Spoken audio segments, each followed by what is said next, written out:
It was 2:07. Me? When the knock came, it wasn't a soft knock, as someone would give, because they don't know if they should be there. No, this one was strong, almost like it was asking for it. Just enough to wake me up and make me angry enough to feel it in my back. I didn't expect guests at that hour, not anymore, not since I left the city. I left the workplace and everything else behind. I walked barefoot over the hardwood floor in my large hoodie, came to bed thinking I could find a drunk neighbor at the door. What I didn't expect was her Alina Vale, the CEO, the woman who once stood across from me at a board meeting and agreed to a choice that ruined my advancement, put me on the sidelines in front of the whole company, and made me quit before they could fire me. The woman who didn't. I hadn't heard from her in 10 months, and now she stood on my porch, wearing a silk blouse with one sleeve slipping off her shoulder, and her eyes were glassy, and her makeup was smeared. A shirt with one sleeve falling off her shoulder, eyes that were hazy, and makeup that was smeared. I didn't say anything at first. She had a bottle of alcohol hanging from her fingers. Didn't need to. The look on her face was hesitant and belligerent. It told me this. I eventually asked her, "What the hell are you doing here?" Her lips parted. She may have said something smart, something sharp, anything, Alina, but all she could say was, "I didn't know where else to do. So you drove 2 hours to knock on my door in the middle of the night. Hugo didn't drive me, he dropped me off. Your driver knows where I live. He does now. This had to be a nasty, vicious, and twisted dream." The lady who had ruined my life arrived up looking like she was sorry and smelling like booze in desperation. You need to go. If you like this video and want to help the channel in a particular way, click the thanks button below. Button below it has a heart and money sign icon. Thank you so much. You can give directly to the channel, which helps me keep making great movies for you. She added in a voice that was just breaking. I'll do something if I leave. Dumb enough to damage another woman's career. That made her flinch for a second. The CEO cracked a lot. She appeared like a small person. Can I come in? No way. Stepped forward anyhow, even though she was wobbly on her heels. I didn't step back. And all of a sudden we were only a few inches apart, and I could smell her perfume. Jasmine, heat, and memory. Please, she mumbled, and my jaw clenched. I should have slammed the door and called. I didn't say anything, so I stepped aside. She strolled in like she belonged there. She hadn't taken everything from me and left me with nothing but damaged dignity and unanswered emails. I shut the door. I was behind her slower than I expected to be. She fell onto my couch with the whiskey. She kicked off her heels with a practice kick, and the bottle rolled to the floor. She gazed up at me with chilly eyes. I covered steel in smoke and said, "I haven't stopped thinking about you." I crossed my arms and added, "That makes one of us a liar." I swallowed. You can't do this. You can't show up and act like we did have something. We had tension. We had a chance. You had power. I broke down and you exploited it to hurt me. I didn't mean to. That doesn't alter. What you did made the silence between us thick. She leaned back and closed her eyes. I feared for a second that she may pass out. But then she spoke so softly that I could scarcely hear her. "I didn't know how to want you without hurting you." The words hit me like a blow. I sat down across the room, not near her. "You can't change the past." Her voice sounded rough. I'm tired of pretending you were nothing. What do you want?" "Alina, I want to say I'm sorry. I know it's too late, but I suppose I do. I still want you." My heart was pounding against my ribs. "You're drunk and honest. Go home." "I don't have one." I stared at her. I really looked at how her hands shook, the way her lipstick was smeared like she had been biting it, and the way her blouse stuck to her breast when she breathed shallowly, fast like being close to me pain. "Why now?" I asked.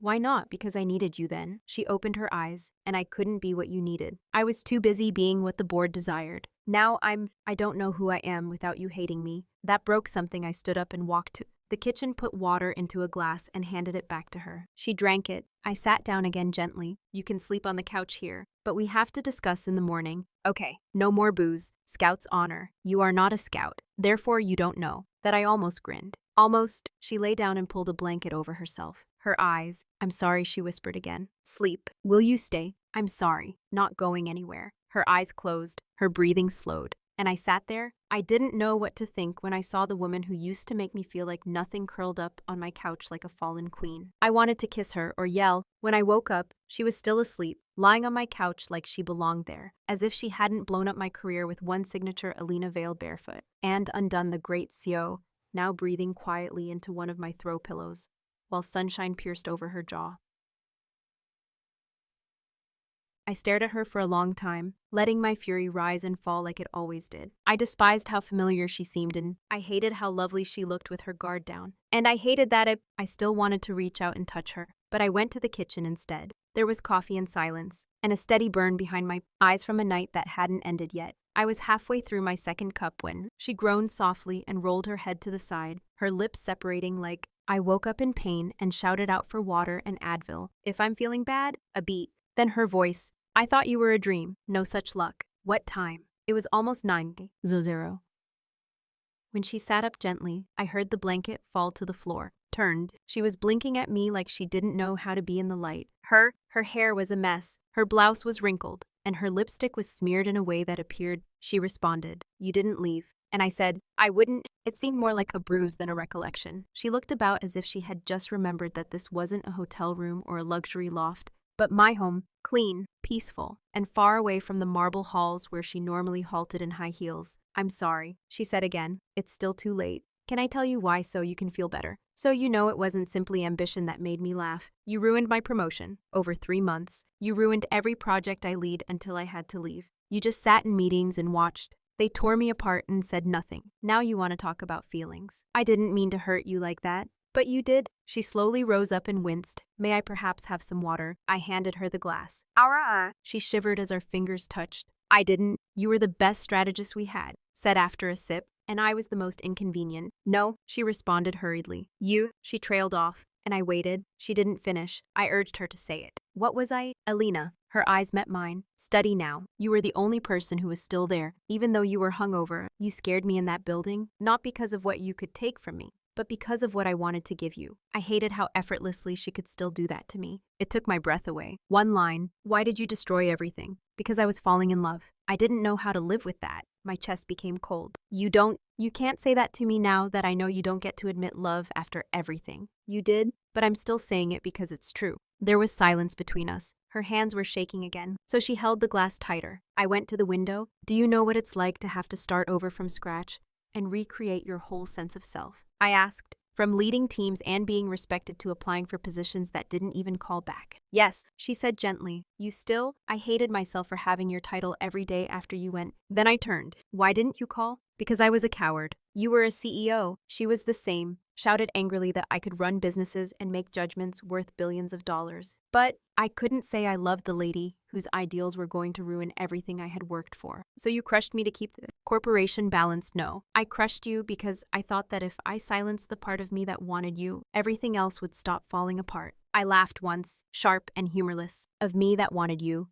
everything else would stop falling apart." I chuckled once, cold and humorless. "And how's that going?" she asked. "I'm here, aren't I? On your couch hung, over wrecked. And what do you want now? Sex, forgiveness, and redemption. Expect nothing." She continued. "But I wanted you to know the truth. I wanted you to look at me and know that I regret it every time." Second, I looked at her. The way her shoulders fell and the way her jaw was tense made me think. She never let anyone see her weakness. "You still love me?" I questioned before I could. I stopped myself. She nodded. "Do you love me?" "I hate what you did to me." "That's not a no." I shut my eyes. "You can't have both. You can't destroy me and then expect me to be okay, to come back because you're ready to feel something." "I don't want you to run," she replied. "I want you to come back. Look me in the eye and tell me there wasn't anything between us before everything went wrong." I opened my eyes. "It hurt more than anything when you let it die. Then let me try to fix it the way I asked. You want to go back in time and give me the job I earned." "No," she said. "This time I want to give you something real, not a job or a title. You think that's enough for me?" "I hope so." The stillness extended again, and suddenly I took one step, then two, until I was standing in front of her. Her breath, I stretched for her face with my fingertips, but she didn't move. I touched her. She closed her eyes and said, "Do you know what it did to me?" I pointed to her jaw,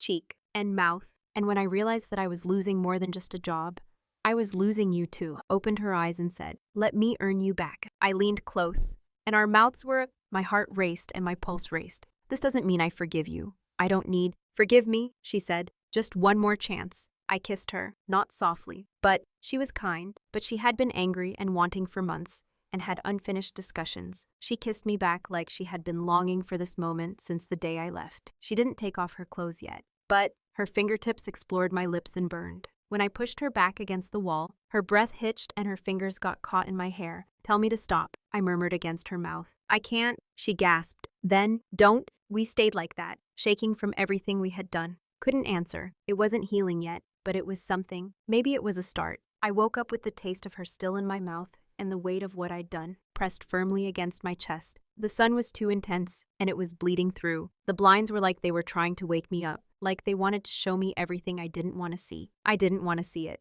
As soon as I opened my eyes, I lay there listening. There were no footsteps or movement. Only there was silence. And then there was a sound, water flowing in the shower. She was still there, of course. I lay over and buried my face in the pillow to calm myself down. I was trying to make sense of what had just happened. I had kissed her and pulled her, but she hadn't destroyed me. Like she wasn't the reason I had to put my life back together from scratch. Like I hadn't spent the last year fantasizing of what I would say to her if I ever saw her again. And none of those dreams ended with her breathless in my arms. I should have shoved her out the door as soon as she walked into my flat. But I didn't. Instead, I kissed her like I still needed her. Maybe because I really did. The door to the restroom opened. I heard her footfall slow and bare against the hardwood. I sat up, came to the door wearing the same wrinkled blouse as last night. Her hair was wet and her eyes were clear for the first time. She stared at me like she was ready to get slapped. But I didn't do it. I just said you stayed. You said I could. That was before. Before what? Before what? I kissed you. She nodded. Do you wish you hadn't? I thought about it for a moment. No. Her shoulders relaxed. Just enough. But I don't know what that means. That implies we're not done yet. Not good enough. Then tell me what you need. Answers, I stated. Honesty, not the refined CEO version. I want to know why you did it, all of it. She sat down in the chair across from me, straightened her back, and put her hands in her lap. You are outstanding. You pushed me in every meeting and presentation. Did it without pride. Just facts. The board adored you. I loathed how I wanted to impress you so badly that you punished me. I attempted to manage She said they saw you getting up, and I felt myself losing control. Not because I knew that what I felt for you would ruin both of us if it came out. So you buried me too? Yes. Her voice was barely a whisper. I messed up I was scared that if I made you less noticeable, I would lose my chance to move up. Could silence what was going on in my thoughts. I rose up and started pacing. I was wondering what I had done wrong as people stopped answering my calls. You were safeguarding She answered no. I was guarding the one part of me that ever felt human. You made me feel everything, and I didn't know how to deal with it. So you broke me. Yes. The word hung there bare at the end, and I despised myself for it. I stopped pacing. I looked at her and thought, why come here now? I can't keep pretending I don't care. Everything feels empty while you're around. You think that fixes things? No. You think? She responded again. No. Showing up with whiskey and a confession makes this okay. But I thought it would start something new. I walked to the window. My arms were crossed. My reflection looked strange. Her hair was unkempt and her mouth was crimson from her kisses. I hated that I still wanted her, no matter what she said. My eyes were tired. Portion of me was still that woman in the conference room, drawn to her like gravity. What if I told you I still think? I said the one with the urban redevelopment campaign, which is the last pitch we worked on together. I recall every time our hands touched. I remember every time you looked at me like I was fire. And you were trying not to burn. You were fire. And your quiet put me out. She stood still now, walking toward me. Then let me say what I should have spoken then. Why I asked, so we can start something that will break me again, so I can prove that I'm not that woman anymore. People don't change in 10 months, but sometimes they do. You keep trying to sell it like a pitch, even though it's the only thing that matters to you. Then I snapped. Learn something else. If you really want me, stop attempting to talk your way back into my life and act like the lady who can love someone more than she loves herself. Her jaw clenched as she drew closer. I love you, she said. You don't even know me. Let me rediscover you. Let me sit in every room you're in and listen. I want to see who you are without having to control it. I want to be the part of myself that doesn't need to win. Needs you to stay. My breath caught. You said that once, I whispered. You said that You scared me. You still do? Good. I stood back because if this is going to happen, you're not going to get the girl you left behind. You're going to get the lady who lived through what you did and still knew how to rise from the ashes. Her eyes never left mine. Want her? Then show me. How? I said, not just here, not just today. Stay in the truth, even when it's hard. I will. We'll see. This time she walked to me more slowly. She didn't reach out or touch me. She just stood there. May I kiss you? She asked. No, I responded. Not until I believe you. She nodded. Then I'll wait. Good. I want you to. And I left the room because love isn't a kiss, a bed, or a night spent entwined in forgiveness. Sometimes it's a border, a quiet, a door that keeps open not to let people in, but to see who is. She was willing to walk through it and stay. That was the first thing that astonished me. She didn't run when I told her to. Walked away. She didn't storm out, slam the door, or try to get the final word like she normally did in boardrooms, and she just sat there quietly, not moving. As they talked in private, I stayed because I thought she realized that anything loud right now would break the last thread that was holding us together. I needed space, time, an air in the other room for most of the morning, to remember that I still had the authority now, because that's what this was, a reversal. For so long, she was the one, with the power to make the final decision and the chilly control behind every office door I had walked through, but now she was in my space, waiting to see what I would do, and I still hadn't made up my mind. Around midday, I went back into the kitchen and saw her still sitting at the table, wearing the same clothing and letting her hair dry in waves. Her phone was off to the... She looked up as she saw that she had made the choice not to retreat into the digital comfort of work. Heard me? Didn't smile. Didn't move. Are you hungry? Her eyes got bigger immediately as I asked. I could eat, I said. I don't have anything fancy. Just eggs and toast. Some fruit if it hasn't gone bad. That sounds perfect. Sit tight. I kept busy. I kept myself busy with the fridge, the stove, and other tiny household tasks that felt it was almost like a dream because of how heavy everything was between us. I felt her watching me every move I made, every reach. Her eyes weren't hungry for food. They were yearning for something more than permission. You always cook when? Are you avoiding something? She questioned quietly. Only when I'm debating how cruel to be, and still uncertain. I plated the food, put it down in front of her. She blinked at it like it was a peace offering. Maybe it was We ate in silence for a while, with only the sound of our forks and knives clinking. I looked at her posture. She was straight and composed, but she seemed looser than normal. She wasn't wearing a blazer or heels, no voice in the boardroom, only a Alina veil and a blouse she had slept in, trying not to. Why didn't you fire me? I said all of a sudden. She stopped, mid-bite. What you could have.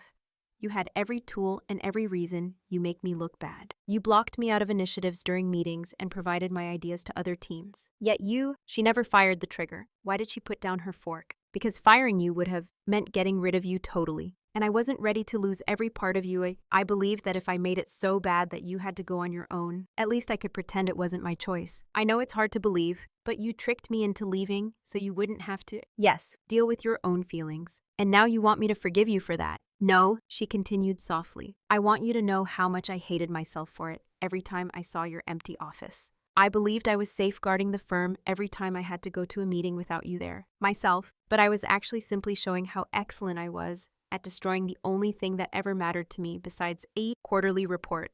My chest clenched. I hated that her voice still did this to me. It made everything sound like poetry. You know, I mentioned leaning against the counter that it was worth saving. Always looked so put together. With every hair in place and every statement planned out, we're untouchable. That was the idea. But deep down, you're just a lady who, you have never been told no, but now you are. I walked over carefully until I was standing. She turned her head to look at me from beside her chair. Her eyes were different now, clearer, no spin, no game. Do you want me? I questioned. Her voice was barely above a whisper. Yes, even like this. You not in charge. I moved closer, but she didn't move. I reached out and delicately ran my fingertips down the line of her collarbone. She trembled. Then I added, take off your shirt. She blinked. What? You heard me. No, it's not retribution. It's clarity. You claim you want something real, so be real and show me you were too scared to be the woman you were when you had everything to lose. Her hands shook, but she did what you said. Button by button, she slowly took off her blouse, which made my mouth dry. Then she slid it off. She let it fall from her shoulders and then gazed at me with her chest rising and her eyes wide open. She asked whether I was vulnerable, attractive,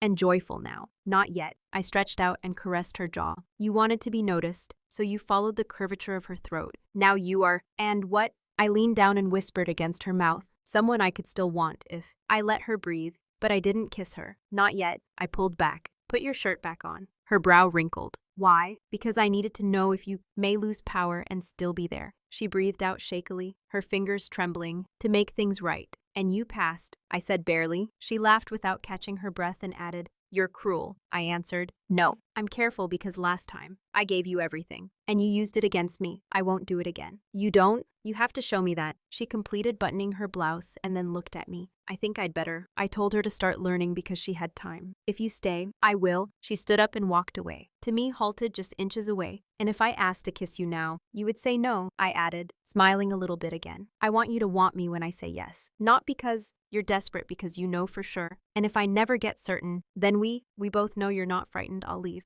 I'm scared, I said. But I'd rather be. She nodded and said she understood. She didn't touch me again. She moved away, sat back down, and started eating her cold eggs as if they were the only thing holding her down. I didn't see her as the woman who broke me. I saw her as the one who might be willing to bleed to be rebuilt next to me. I thought it would be a good idea to leave the flat, because the walls suddenly felt too close to me. I promised her we'd go for coffee in a neutral, public place during the day. Maybe it's a trap or something to keep me from marveling at how she walked around my space like she was attempting to make herself small enough to be accepted. She agreed right away, without hesitation, and nodded. She put on her coat and followed me out the door like she belonged there. The cafe I chose was a small hole in the wall about 3 streets away. It was still slick from the rain that fell in the morning, between a laundromat and a bookshop, with ivy-colored bricks and hazy windows. It's a safe spot to hide in plain sight. We walked in silence, but not the type that makes you feel bad. The type that squeezed too many syllables on both of our teeth. I didn't grab for her hand. She didn't either. Offer hers. And yet every stride was tense, as if we both knew what was going on, that this simple, calm walk meant something more as we got to I opened the door to the cafe first. She came in behind me and looked around. It was nearly empty. There was a man in the corner with headphones on, and a couple fighting. The barista with a pink buzz cut and tattoos up her arms gave us a courteous nod. As we sat quietly by the window, I ordered black. Alina asked for herbal tea, and I answered, "You always drank espresso." "Stop sleeping," she said. "Switch to something weaker." I nodded. We sat at a table in the corner. It wasn't the darkest one, but it wasn't by the window either. I observed her across the small table. She held the ceramic mug with both hands, and her fingers stayed firm no matter what. She stared at me like she was still scared to talk. So I broke the quiet. "Your plan, Alina." She blinked. "I don't have one." "You always have one." "I used to." "What are you doing here?" She answered, "I'm learning what it means to stay and what it means to not be in control." "And how's that?" "Went rather badly," she replied with a smile. "But I'd rather fail than strive to be." I sip my coffee and say things that are simple. I would rather be honest than pretend I don't care. "So what happens when someone sees us together and then sees you?" "You were never." "I wasn't ready to be seen with you before," she murmured gently. "I wasn't ready to be seen as yours. Belong to anyone. I was too busy guarding everything that made me feel strong. And you threatened all of it." The words sat between us. "And now I want you to threaten everything." I was going to say anything when I saw her eyes harden. I turned around and saw a woman standing by the door. She was tall, elegant Victoria Caro, the CFO and one of the board members, was someone who she defended Alina more times than I could count. She was staring at us from our table, at how near we were, with Alina holding a coffee mug and us leaning toward each other just a little bit. "Of course," Alina said. "Of course she's here." I asked, "Are you okay? This is it, isn't it?" It was then that she murmured, "This is the moment I find out if I meant what I said." Observed her closely. "You can go now. You may walk out right now and show me I'm still that coward, or you can stay and prove you're not." Alina sat back in her. She rose her chair and took a slow sip from her mug. Victoria walked over to her with her heels clicking. "With purpose, Alina," she said, polite tight. "Fancy meeting you here." "Morning, Victoria. I didn't know you were in town. I needed a change of scenery." Victoria's eyes fell to me, then returned to Alina and the group. Alina said on purpose and overdue. Victoria arched an eyebrow. "Well, enjoy your tea," she said. "We will." And with that, Alina went away, breathing heavily. "She's going to tell the board," she said. "Let her. This could cost me everything." "Then you shouldn't have come." "But I did," added, "and I'm not sorry. Not even a little." "I was scared," she said, "but I'm not sorry." I stretched across the table and stroked her palm for a second. Her eyes snapped, to mine hungry, thankful. "You did well," I stated. "That means more than you realize." Do you really think she'll tell them? If you do, they'll have questions. What if they push me out? Then you'll finally understand how it felt when you did it to me." Looked down and nodded. We drank our beverages in silence. On the way back, she lingered closer, but not touching. As if the distance we had kept on the way there had been deleted. When we got to my door, I turned to her and said, "You know you're not." Her eyes darkened. "You're kicking me out." "I'm giving you space," I responded. "Decide if you want to stay here tonight. If this is something you're doing for me or for yourself, then show me how to make it both." She hesitated for a moment. "You'll still let me knock, but only if it's not 200 mahal." She laughed. It was soft. She moved back. "Okay, maybe tomorrow," she said. "It depends on how much you mean it." She turned to leave, and I watched her go. She didn't glance back, and for the first time, I thought that maybe, just maybe, she was now ready to come back, but not as the woman who hurt me, might be willing to fight for me. I didn't think she would come back. I told myself I was ready for the stillness, for the follow-up, so she could see my follow-up, so she could see it wasn't worth it, that I wasn't worth the danger. I tried to be good with it and breathed through the pain in my chest as I folded. Laundry piled up in the kitchen, and I saw emails that I knew she had never sent. I told myself it was better this way, clean and peaceful, but I kept checking the door. At 2:43 p.m. The next day, there was a knock. It wasn't urgent or demanding, it was just, I opened the door and she was there. Not in a power suit, not in heels, but in a gray sweater and black trousers, with her hair tied back in a way that made her look 10 years younger and very weak. Her eyes were focused on mine. Steady, may I come in? I stepped aside. She walked in like she knew how it would feel, of the spot with her body like it had been etched on her flesh. She didn't talk immediately away. She stood in the center of my living room and turned to face me. I resigned, she said. The words didn't register. At first I blinked. You what? I offered my resignation to the board this. Effective instantly. You're not serious? I am. Why? Because I told you I was ready to be seen. But staying in that role meant not saying anything. It meant letting people choose what I was allowed to do, to know who I could love. It required pretending I was still the lady who put her name before all else. I glanced at her heart, which was pounding. You left your firm, and I left mine, left a job that made me lie to myself. I'm not that person to you. You think this makes things better? You think this makes us even? No, she stated, this isn't about getting even. It's about being a new person, someone who deserves to see you and not see guilt in your eyes. You believe I feel shame, but I don't. She walked closer and said, I didn't come here to ask you for anything. I came here to talk to you, to give you something.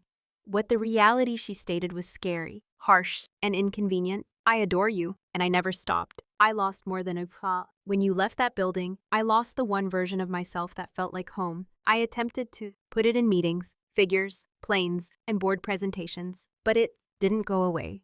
My throat was tight. So you quit? I choose you. You don't even know. She said, I don't want you, but I wanted to come back as someone you might. I looked at her for a long time and then moved by her. She didn't. I walked to the kitchen and got a glass of water to steady my hands. She had given up. Alina Vale had left her throne. I came back. She was still standing there, and her hands were shaking. I didn't expect this. I stated this. Neither did I. You had everything. Not if I didn't have you. What now? She murmured softly. I wait for you to decide if you want to. If you want to build something fresh, try again. Not as an employee and not as a supervisor. I stared at her, really looked at her. No title, no armor, just a lady. I walked gently to her, trying not to break under the weight of her own honesty. Stopped inches away. You actually left it everything behind, and now you're even more afraid. I caressed her wrist more than I've ever been. Good, good, because if you weren't terrified, I wouldn't believe you. She breathed out shakily, and I leaned in closer. Eyes fell close. Not yet, I muttered. I need more than anything, not gestures.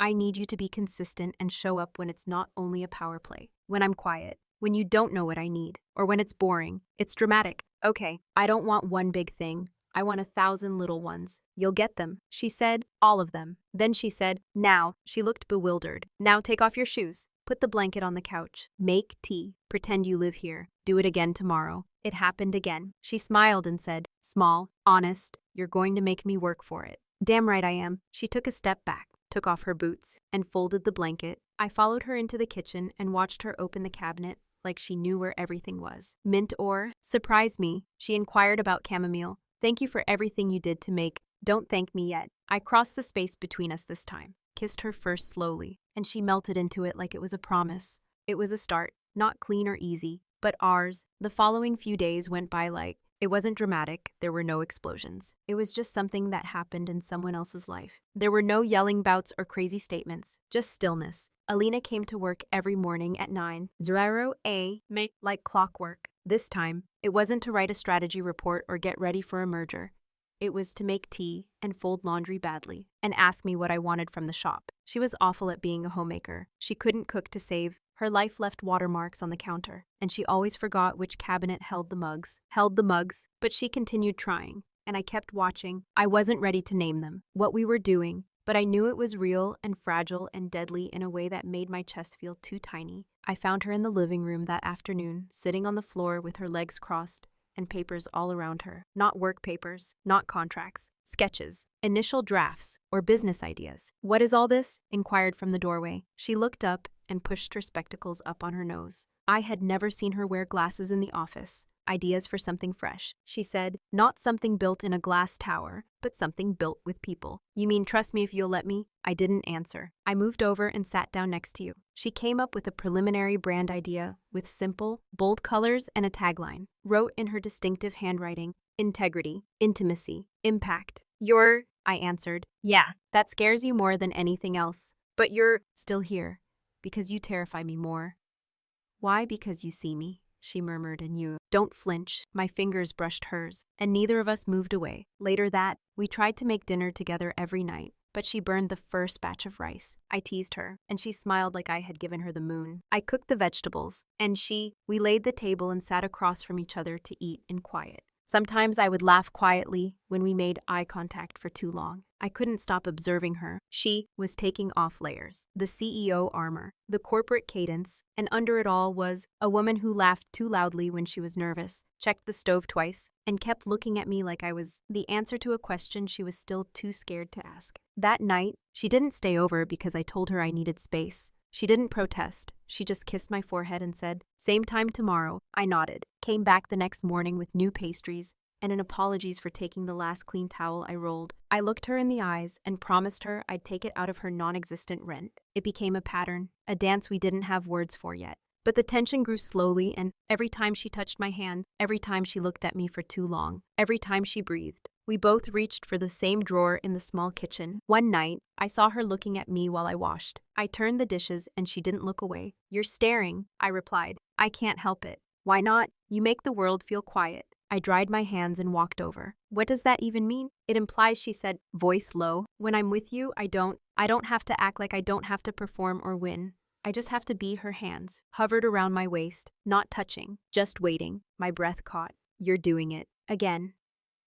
"What are you looking at me like I'm yours? Maybe I want to be, but why haven't you?" "I came closer and kissed you because I was waiting for you to ask." "I know, but I want to be." She reached up and tucked a lock of hair behind. I leaned into it a little bit when her fingers stroked my cheek. Drew back. "Not yet," I whispered. "Okay," she smiled, but I turned away soon after. The warmth lasted long after she gone. I dreamed about her that night. I dreamed of hands that didn't hesitate and tongues that knew, of a version of us that wasn't terrified. I woke up with a headache, but not broken. It happened so quickly that I didn't have time to feel ashamed. One second I was reaching for the top shelf in the hall closet to fetch down the package of winter scarves I had stuffed up there last. The next thing I knew, I lost my equilibrium. My foot slipped and my knee turned the wrong way. The pain went up my leg quickly and sharply, and I fell to the floor with a sound I didn't know. The box hit the ground next to me, and scarves spilled out all over the hardwood floor like a magic trick that didn't work. Alina's voice came from the kitchen. Too far. Then her footsteps got faster. "Kennedy," she said. She sank next to me, her eyes wild and her hands hovering but not touching. "Are you okay?" I muttered between clenched teeth. "What happened?" "It's fine. I'm fine." "You're not." My knee landed in a strange way. "It's not broken. Please let me see, Alina." I gave in, gently reached out, her fingertips skimming over my calf like a feather. When she pushed on the side of my knee, I hissed. Her eyes shot to mine. "Okay," she replied quietly. "No pressure." "There." She lifted me up carefully, holding my waist steady with her arms.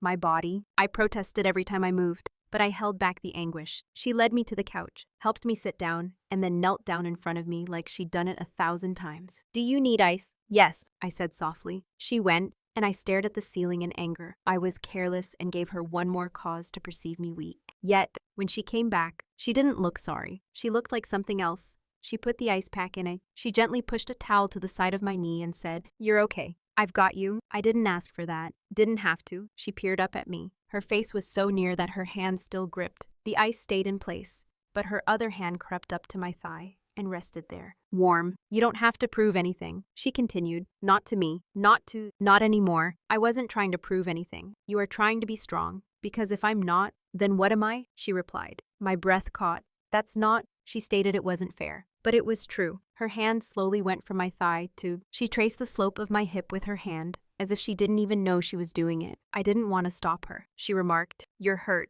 But all I could think about was, "You look very gorgeous right now." "You're not supposed to say that." "Then you shouldn't let me get this near." I reached. My fingertips stroked her jaw, which was soft and hot, and her breath caught. I muttered, "Kiss me unless you mean it." "I do," she said. "Don't touch me unless you're going to." "Stay this time. I'm already here." I leaned forward cautiously, and she met me halfway. The kiss wasn't delicate or courteous. It was weeks of tension breaking between us. She gasped into my mouth, and her hands were instantly everywhere. I drew her closer, gasping as our bodies finally met at my waist. Back and thighs aligned.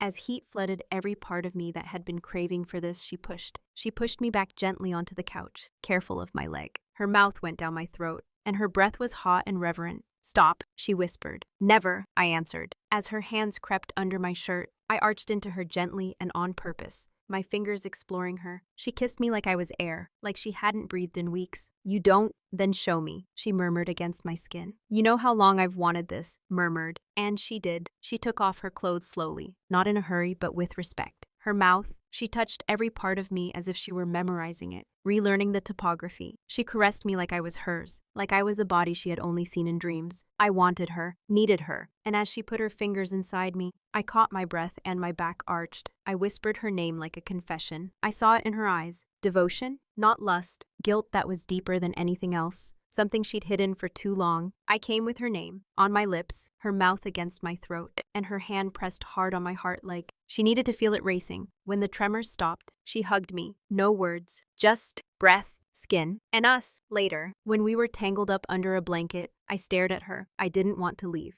but I had to. "This alters things." "I hope so." "Good," I responded. "Me too." She grinned and kissed my shoulder. "We'll figure it out together." I believed her since it was the first time. She didn't try to fix me, she just held me. That was all I needed. The next morning tasted like warm blankets, smelled like skin, and was so calm that it was scary. In the end, everything was said. There was no need to hurry. There was no alarm clock and no meeting. The sound of her breathing next to me and the delicate touch of cotton against her exposed skin kept me from moving. I didn't open my eyes for a time. I just lay there with the sound of sunlight pushing through the curtains and the soft hum of my shoulder. The weight of her arm around my waist and the curve of her leg were all there. The way my body ached not from pain, but from being there with you. Letting someone touch places I thought I'd buried too deep to experience again. Alina Vale, the woman who had once walked by. My desk, which had been cutting off every ladder I was climbing, was now asleep on my bed, shirtless and quiet, and more real than she had ever let herself be. When I finally turned my head to look at her, she was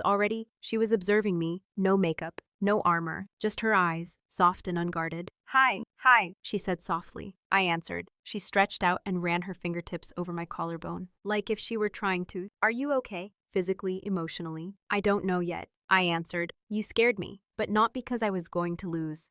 I was just going to mess this up." I leaned on one elbow and said, "You didn't leave." "I told you I wouldn't. Lot of things when they want something." She winced but didn't turn away. "I know. That's why I'm still here. Not because I got what I wanted, but because I want everything beyond that too. Now let's stop pretending this was a deed. This is the road you're talking about. Like it's easy, but it's not." She kissed me softly and slowly, without saying anything, simply a kiss on the lips that said, "Thank you for letting me stay." After breakfast, the toast burned and we didn't talk much because the coffee was too powerful. The silence wasn't heavy, we were both careful since we didn't want to push too hard against something that was still fragile. We sat on the couch and shared it. The blanket touched her legs and her fingers brushed against one another every now and then while she read the news on her phone. The message came. Her phone buzzed. She looked at it and her whole body changed. I saw her jaw clench as she read. "What is it?" she said. I asked, pulled the computer toward me. It was a message from Tarara Mendes, a name I hadn't heard in a year. She was once a junior. The executive under me was quick-witted, sharp-tongued,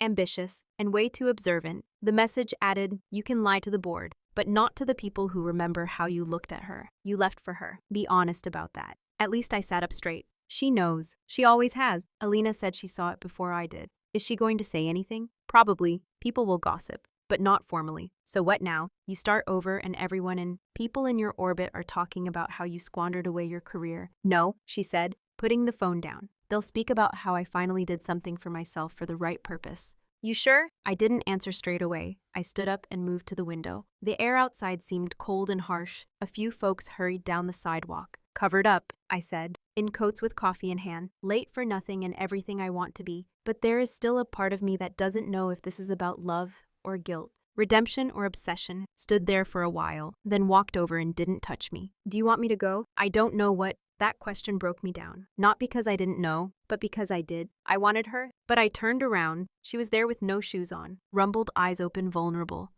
"I want to believe that you won't disappear. I don't want to believe that this is just you attempting to remedy the one thing you couldn't control when the guilt goes away. Then say it without an apology or a plan. Say what this is." She went forward close enough to touch him. But she didn't. "This is me in love with you," she murmured. "Not the version of you I used to know, to see through the glass in the boardroom. Not the woman I tried to stay away from because I couldn't control how much I wanted her. But you were the one who hurt me back and challenged me. Even when you scare the heck out of me, I still want to be better." My throat tightened. She went on. I'm not I'm not here to cure anything. I'm here because I need to do this even if I lose everything else. I didn't lose the chance to be yours, not as the boss or the bad guy. Just Alina. I took a deep breath and stroked her cheek, stroking her jaw with my fingers. Mouth. You're still a mess, I muttered. I know, but you're my mess now.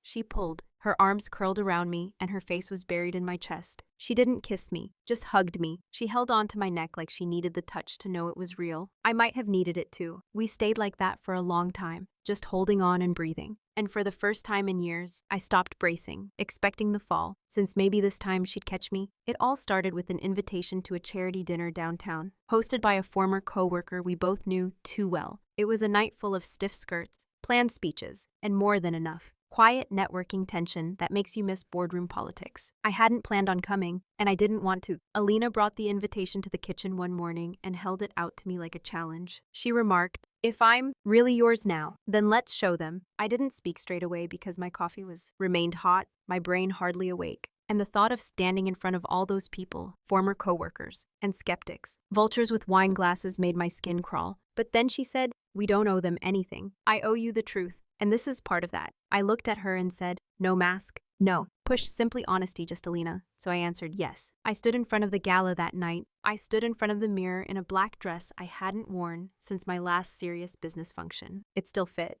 but just barely. I could see the lady looking back at me. She was stronger, softer, and scarred in ways that the fabric could disguise it. But when Alina walked into the room and all else dropped, she wore a midnight blue suit that fit her perfectly, as if it had been fashioned only for this occasion. Her hair was pinned back. She was graceful and careful, but her eyes were locked on me like I was gravity. "You look," she said, and I raised an eyebrow. "Dangerous," she added. "Good," she said. "Beautiful," she said. I grinned and said, "It's softer but mostly dangerous." We didn't talk on the trip there. The automobile was. She found my hand in the space between us and held it. The whole way, my stomach twisted until we got there. The venue was all glass and chandeliers. There were too many people we knew and too many cameras. We opened the front doors together, and I got ready for the wave. The stairs came up quickly, muttered names, long stairs, and some faces lit up with interest while others looked down on them. But I kept walking, and Alina stayed right next to me. She never let go. We walked through the crowd like we belonged there, like nothing between us was off limits or delicate.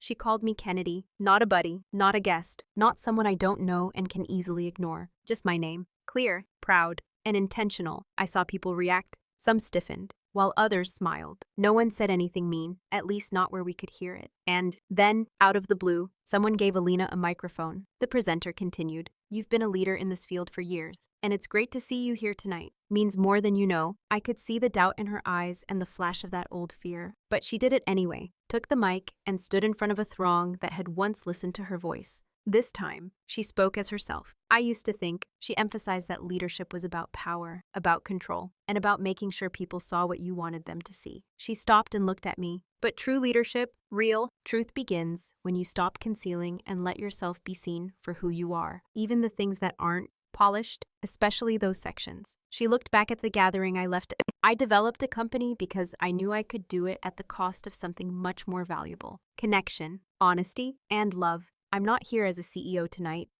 I'm here as someone who has been incorrect for a long time and is finally starting to realize it. There was hush, then polite applause. It was real. Though, when she gave me the mic back, and her hands were shaking. "Are you okay?" I murmured. "That was brave. Ask me again in 5 minutes." "No, you're brave. I'm just trying finally." "Gotta keep up. You're doing better than that." I kissed her in front of everyone then, one hand on her cheek and the other around her waist. Not delicate, not subtle, imminent. When I pulled away, her smile broke something inside me that I didn't even know I had been protecting. The remainder of the night flew by with champagne and talking. We kept close. We danced once, slowly, with her hands on my lower back and my head snuggled into her neck. At one point, Tara Mendes came up to us. She glanced at Alina and then at me and said, "So is it real?" "It's real," I responded. Tara looked at us for a moment before nodding. "Good." I was starting to worry that none of you would ever grow up. She went away, and we laughed loudly and without holding back. We didn't go back to my flat after the event. Instead, we went to hers, which was a place I had never been asked to come in before. The walls were all cool colors and had art on them. It was so big that it felt like an ocean. We took our time getting naked. Just the respect of two individuals who choose to love each other without having to prove anything. And in the silence, she whispered in my ear. I'd ruin my career all over again. With her arm around me and her breath steady against my spine.